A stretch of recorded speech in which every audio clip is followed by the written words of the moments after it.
Good morning. Today my topic is about pulsations that can be seen on the optic disc, which may be of some clinical importance. The pulsations on the optic disc usually can be from veins and sometimes rarely from your arteries on the optic disc.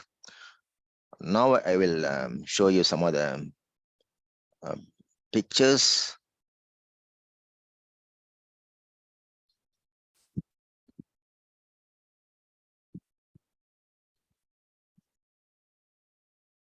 See now here, the optic disc is seen. The optic disc is seen here. You can see now, and you can see a pulsation of the vein on the optic disc. You can see on the vein, you can see a pulsation here. This is the pulsation. You can see now here. This is a pulsation of the optic disc, of the vein on the optic disc area. Now these pulsations, if you see that, it's a normal affair. It's a normal problem, normal affair, which is supposed to be present in 80% of normal individuals. Remaining 20% may be normally itself be absent. Please remember this point. 80% of normal persons can have these venous pulsations on the optic disc. It's a normal affair.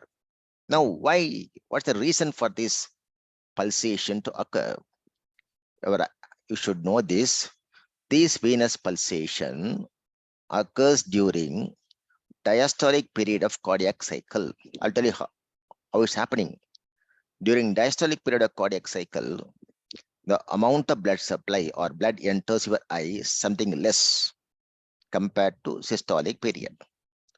Naturally, the intraocular pressure in the eye will come down. What will happen now when the intraocular comes down? The veins on the disc can dilate. Now imagine next is what? During systolic cycle of the cardiac period, that is when the ventricle contracts. What happens now? More amount of blood can enter my eye. Now the intraocular pressure will increase, and now the veins can collapse. Again, during diastolic, what happens now? The intraocular pressure will come down. So when the intraocular is coming down, intraocular pressure is coming down, the veins can dilate on the optic disc. That is seen as pulsations for us. What's the meaning here now? This venous pulse occurs during diastolic period of cardiac cycle is called as negative venous pulse. It's called negative venous pulse that is normally seen on the optic disc for all of us. At almost 80% of the individuals will have these pulsations normally seen. It's a classical thing you're supposed to know. Whereas these pulsations, this is called a spontaneous venous pulse. Spontaneous venous pulse. Never forget this word, spontaneous venous pulse. What's the significance here? See, I am saying this pulsation normally itself in a person. Imagine now the same patient comes to you after 1 or 2 weeks with a severe headache and vomiting and all. And you are seeing now the optic disc margin is slightly blurred, and this venous pulsation is absent. That means what now? The spontaneous venous pulse is absent. That may be a sign of, please remember, it's not the sign, it is maybe a sign of a raised intracranial pressure. That means it can be a case of or early evidence of a patient is developing a papilledema, that is disc edema due to raised intracranial pressure. Maybe what? The patient may be having so many problems inside the brain, like maybe a tumor, who knows? Or maybe anything else, abscess inside the brain. These are the problems. Space occupying lesions in the brain can produce papilledema, that is disc edema in the patient. So now we will have the venous pulse may be absent. But you know, I already told you, this venous pulse spontaneous may be absent in 20% of normal persons, normal individuals. So actually what happens now? You have to be very careful to confirm, is it really because of a space occupying lesion or raised intracranial pressure? What I will do, I will give a compression over the eyeball. I will just push my finger on the eyeball, press it. Now see the fundus, see the optic disc. Now, because I'm giving pressure over the eyeball, we are increasing the intraocular pressure and the veins are getting collapsed. I release the pressure. I release the pressure from the eyeball surface. Now the intraocular pressure is coming down. Intraocular pressure is coming down. The veins can dilate. That is what venous pulse, you know that. But this is also not possible to find out or to elicit in a case of raised intracranial pressure. That's why I'm telling you now. When you're asked in the examination, papilledema patient, the papilledema means, raised intracranial pressure problem is there along with the disc edema. Disc edema is there with the raised intracranial pressure. Now, your answer should be, sir, spontaneous venous pulse is absent, sir. Even that pulsation, I am not able to elicit even on giving pressure over the eyeball.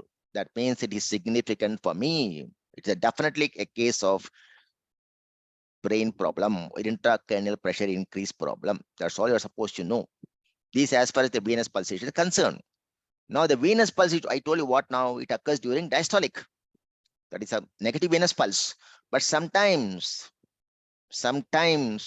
the venous pulsation can occur during systolic cycle. What the significance now here? What do you mean by that? When the ventricles are contracting, everyone knows, from right ventricle, the blood enters your right atrium, right pulmonary artery. So from right ventricle, the blood enters your right pulmonary artery. From left ventricle, it goes to left aorta, you know that. But the basic thing is what now? Sometimes when the ventricle contracts, the right ventricle blood, instead of going to pulmonary artery, enters your right atrium. How? The incompetence of the tricuspid valves. That means blood ventricle contracts during systolic cycle. From right ventricle, blood enters my right atrium, which can be passed via your superior vena cava and enters my eye. That time, because the blood enters my vein on the optic disc, they can dilate. That means you are going to see the dilatation of the vein on the optic disc during systolic cycle. It is called positive venous pulse. That what the inference now, exam question is what? Whenever you see a venous pulsations on the optic disc during systolic period of cardiac cycle, it indicates a problem of tricuspid incompetence. He needs further evaluation by cardiologist. That's all you're supposed to know. Never forget now, the venous pulse are of two types. A negative venous pulse, which is common, which occurs during diastolic period of cardiac cycle, which is a common affair for all of us, may be absent in 20%. That is different normal persons. But I told you, this venous pulse, spontaneous, even on pressure, I'm not able to bring it out. It's a case we are dealing with a raised intracranial pressure or a space occupying lesion of the brain, which needs further evaluations. Now, during systolic period of cardiac cycle, when you see the venous pulse on the optic disc, that means what? There is an evidence of tricuspid incompetence in the heart. That means between the right ventricle and the right atrium, the communication is getting lost. So naturally, when the pressure is coming, that means obstruction, that tricuspid is not working properly, is incompetent. So the blood from right ventricle enters your right atrium and enters your superior vena cava from that to my eye. This is what the importance of venous pulse on the optic disc. One more question we'll ask in exams. What is the relationship of artery to vein on the optic disc? What about the central artery? What about the central vein? Relations. Vein is medial or nasal, or vein is lateral or temporal? This is a question they are going to ask you. Your answer is what? Sir, normally vein is medial. Everywhere medial only is common affair. If most of the areas, veins is medial, artery is lateral. But in this location, artery is medial or nasal towards the nose. Nasal. This is one exceptional area where you can have Arteries are nasal to the vein. That is why it's of importance for exam purpose. You are supposed to know this. Whereas in other locations, the veins may be medial, then the artery, then the nerve. Like that, you got medial to lateral. But here, it is medial, means towards the nose, nasal side. These are classical. Again, I'm stressing the importance. Never forget about this relationship of artery to the vein on the optic disc. Next, I'll show you one more line. Now you can see now here. See now here, you can see the veins are pulsating in the beginning. See now, we see now the veins are pulsating. Now we see the artery starts pulsating. This is called arterial pulsations on the optic disc. Arterial pulsations on the optic disc. Never forget one thing. Venous pulsation, spontaneous, that's occurring during diastole is a common affair.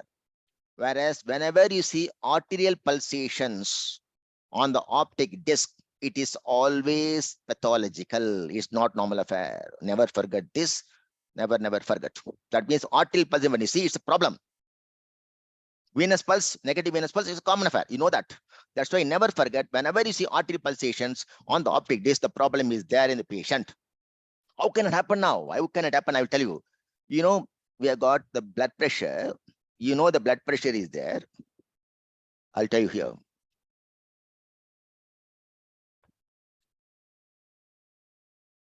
You know, the blood pressure normally we take in brachial artery. Normally we take in the brachial artery is about what? How much? BP 120 by 80. It's an approximate. You know that. It's an approximate blood pressure you can record on the optic, the brachial artery.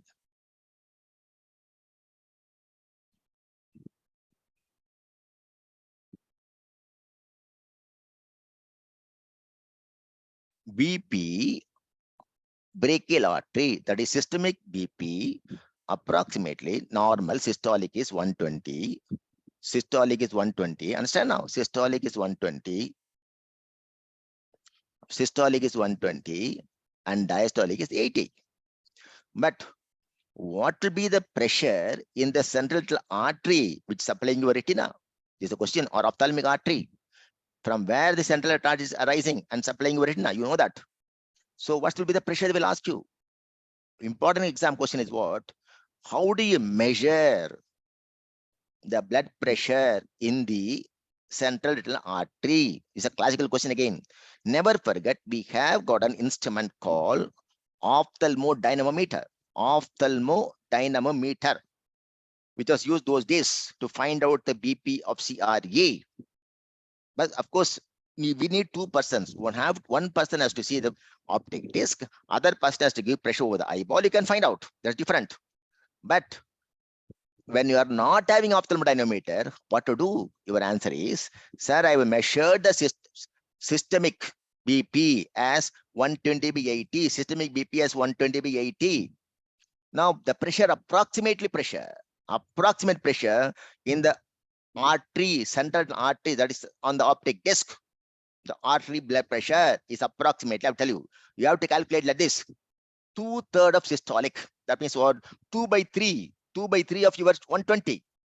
120, 2 by 3, how much systolic is how much? 120, what to 2 by 3 or 1, understand now? 2 by 3 of your systolic, 2/3. 120, 2/3, how much is 80?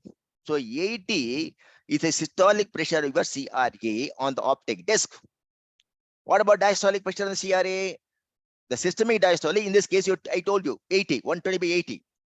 In the 80, half of the diastolic pressure is approximate CRA BP. That means what? When you have a systemic blood pressure of 120 by 80, 2/3 of 120 is 80.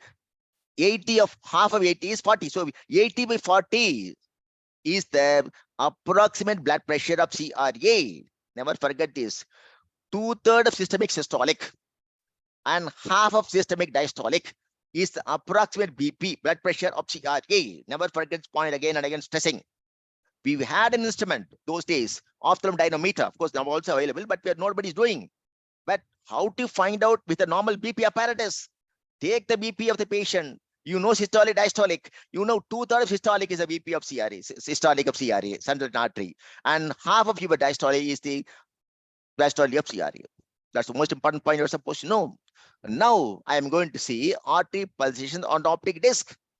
There are two types of pulsations in the fundus artery, as far as artery is concerned. One is seen on the optic disc. One other pulsation is seen on the entire retina. The entire retina, you can see the movement of the vessels. So on the optic disc, that is seen is called as pressure pulse. Is called as pressure pulse. That means pressure variations between the BP, blood pressure, and the intraocular pressure.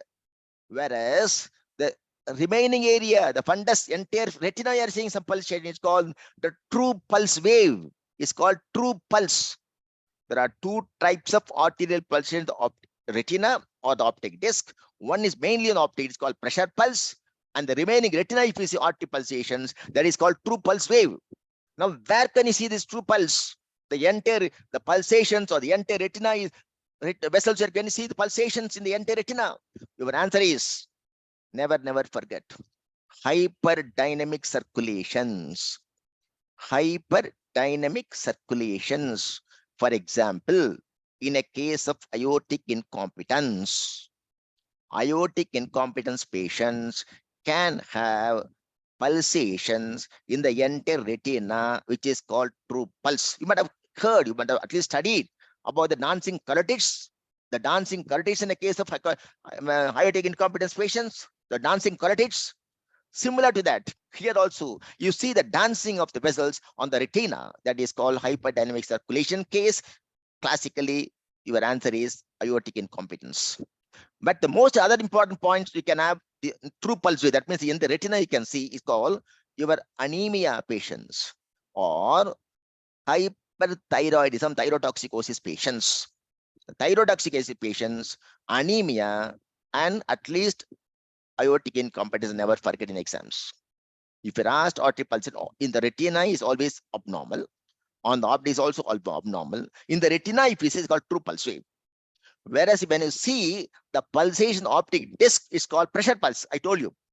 What the pressure pulse now? So imagine now, your systemic BP is 120/80 means I already told you the BP on the CRA is 80/40 because 2/3 and half. So 80/40. Imagine now the problem. Now, if your intraocular pressure, normal pressure, you know, between 10 and 20, you know that. If the intraocular pressure is going above 40, above the diastolic pressure of CRA, if it goes, that means what? You can have impediment to the flow. That means the artery can be compressed, the impediment to the flow, which can result in arterial pulsations. That means what? What's your inference now?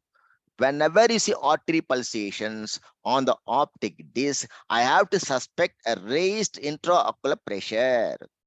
The intraocular pressure should be more than the diastolic pressure of CRA. If your CRA diastolic pressure is 40, my intraocular pressure is 41, I can see the pulsations. What's the inference now? In the case of glaucoma, definitely if you see artery pulsation, you know you have taken a little the BP of the patient, you have calculated the BP of the patient, you have taken. Now you see artery pulse, that means what? Straight away you can tell the IO intraocular pressure is more than your diastolic pressure. Suppose diastolic pressure 40, you can definitely tell it's around 41 or 42, something like that you can tell. It's the way you can answer in exams. But very rarely, never forget. The intraocular may be only 1.5 or 15, 16 like this. That means a very low intraocular pressure may be there. Normal intraocular may be there 15 or 16. Intraocular pressure for 15, 16, 17 like that. Now the problem is what now? I see arterial pulsations. Now the question is what? What is your inference? They will ask you. What is your inference, doctor? They will ask you. When you see artery pulsation, agreed, but my intraocular pressure only 15, 1.5. What's your inference? Now you see now. The blood pressure, the diastolic pressure of CRA is less than 15. Already follow. Less than 15, that means what? Maybe 14. Maybe 14. That only you can artery pulsations. That means the intraocular, that CRA arteries, central artery, diastolic pressure is only 14. Now, what's your systemic BP? Systemic BP, diastolic BP, how much? Double the value. I told you half of the systemic diastolic is the CRA BP, diastolic BP. So naturally, when you CRA diastolic BP is only 14, the systemic will be 28 or something like that, less than that. That means what? He's in shock. He's in shock. He's in hypotension. He's in a wall. He's having a syncopial attacks. Never forget, whenever you see arterial pulsations on the optic disc, which is called pressure pulse, always abnormal.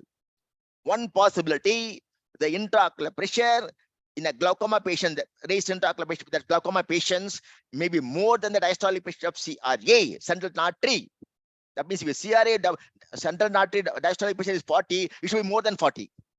Imagine another scenario. That means what? When the intraocular pressure is normal, 14 or 15, I see artery pulse. It means what now? The diastolic pressure is very low in central artery. That means less than 15.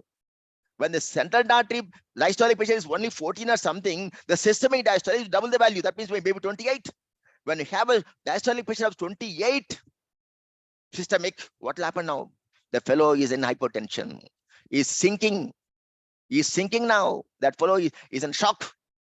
That means this fellow needs further treatment, systemic treatment. This is the way the pressures, the venous pulsations, the arterial pulsations in the optic disc can give us a clue regarding the status of the patient.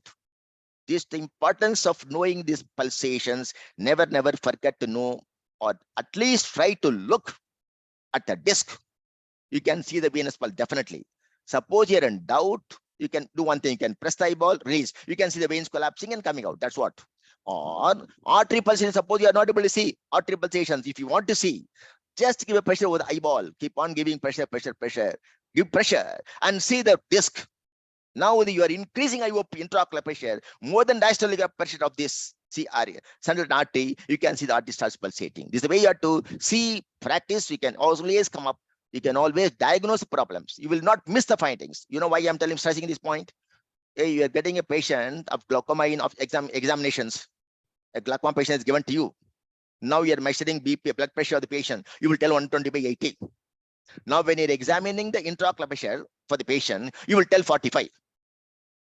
Okay, when you tell 45 intraocular pressure, when you're telling blood pressure of systemic blood pressure of 120/80, what do I expect now as an examiner? I will expect you to tell this artery pulse is there or not, because your intraocular pressure is more than your diastolic 40. If you are not aware of this, if you tell something else, if you tell no pulsation, that means you are telling lie. You are telling some lie, or you have not taken BP properly, or you have not taken intraocular pressure properly. That's all. This inference we are going to get. So always be careful. When you examine the fundus, in a case of glaucoma, never forget to look at the disc for the problem of this artery pulsations. Or when you're examining a papilledema patient, always try to look at the spontaneous pulse. If it is not seen, you give a pressure over the eyeball. Now you see the veins are collapsing or not. Release the pressure. The veins will dilate. Even that also not possible in a case of papilledema due to raised intracranial pressure. Hope you have understood something. Thank you very much. Thank you.